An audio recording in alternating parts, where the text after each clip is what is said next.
هغه وخت موت راغلي. متفق علیه حدیث دی. نبی کریم علیه السلام فرمایي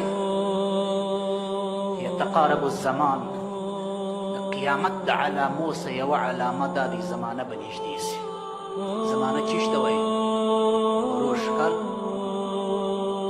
او د تیر سو سږ کال سو.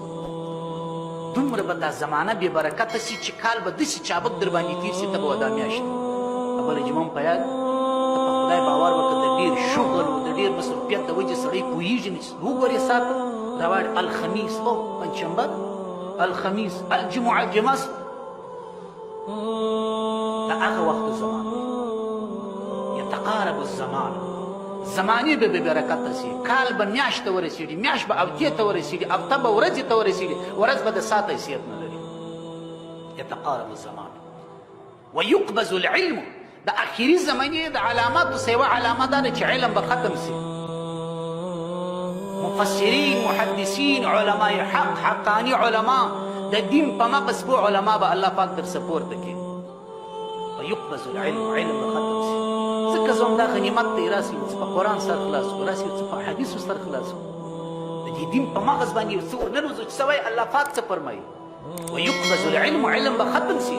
وتظهر الفتن، داسې فتنې به نبي کریم علیه السلام فرمایي چې پیدا سي چې خلک به ژوند نه خوښوي، مرګ به خوښوي. دا هم د قیامت د علامو څه یوه علامه ده چې د سړي د باندې ژوند تریخي، په کور کې ژوند تریخي او هیڅ مناسبت د چا سره نه لري چې هر ځای ولاړ سي پریشاني، چې هر ځای ولاړ سي پریشاني. دا اوس د رسنیو راپور دی چې په افغانستان کې په درو کسانو کې 2 کسان په روحي مریضي اخته دي، په رواني مریضي اخته دي. د قیامت د علامو څه یوه علامه دا ده چې داسې به فتنې راډېرې سي، داسې به مشکلات راډېر سي چې کله یو سړی د هجرې بغل ته تېرېږي دی به خدایه کشکې په دغه هجره کې زه پروت وي. دا دې څه مشکلات موږ پر سره مسلط کړي د اشکال په شکل کې نه، د یو خوارۍ د اظهار په شکل کې. عرض مې دا درته کوي چې ما راس د الله په کتاب کې خبره سره، د الله د پیغمبر صلی الله علیه وسلم د احادیثو په نګاه کې خبره سره. ویلقى الشح، د قیامت د علامو څه بل علامه دا ده چې په ټولنې کې به بخیلي ډېرې سي. خانان خلک به وي، سرمایهداره خلک به وي، ماړه خلک به وي، یوه پیسه به نه ځینې پرې کېږي د الله په لار کې. د الله لار چی شته؟ د الله لار ده، د الله لار ډېرې دي. د فی سبیل الله اول مصداق چې هغه جهاد دی. د فی سبیل الله د مصداق په هموم کې مدارس دي، مساجد دي، فقیران دي، یتیمان دي، مسکینان دي، غریبان دي، د امر بالمعروف شعبې دي، د نهي المنکر شعبې دي. دغه څه ته په دې خپل دنیا ژوندی کړه. نن د امر بالمعروف شعبه مړه ده که نه ده مړه؟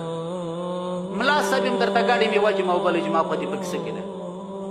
ته هم وخت نه لري چې راسې، زه هم درته اماده بس ته وماده. امر بالمعروف به یې جاري ساتلی. تبلیغي حضرات خواران اخته دي لیکن هغه بیا ما او تا نه پرېږدي. څوک وایي دا وابیان دي، څوک وایي دا جبریان دي، څوک وایي ولادیت دی، څوک تنخوا ورکوي. تا لیدلي سړي بستره د کور اخیستي 40 شپې ورکي، 1 کال ورکي او ته وا دا قرباني ده، د دونه پیسې دوی د کمې پاکېدونه اخلي. ویکسر الحرج، هغه آخري علامه د قیامت د علامو څه چی شته؟ نبي کریم علیه السلام فرمایي چې حرج مرج به زیات سي.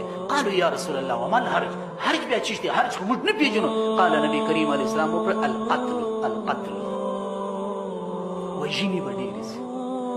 دا د قیامت د علامو څه یوه علامه، وژنې به ډېرې سي. یذهب الصالحون فالصالحون، یذهب الصالحون الاول فالاول. د قیامت د علامو څه یوه علامه دا ده چې نیکان خلک به یو یو روان وي. وتبقى حفالة، کچره به پاته سي، براده به پاته سي او بوسو خاشاک به پاته سي. كحفالة الشعير والتمر، لکه د خرما او د وربشو بوسا. لا یبالیهم الله بالة، دغه ځای چې دی دغه ډېر یو حساس ځای دی. کله چې الله عز وجل د بندګانو څخه پابندي سو، بیا الله عز وجل پروا نه لري چې هر څونه مري دنیا حالي.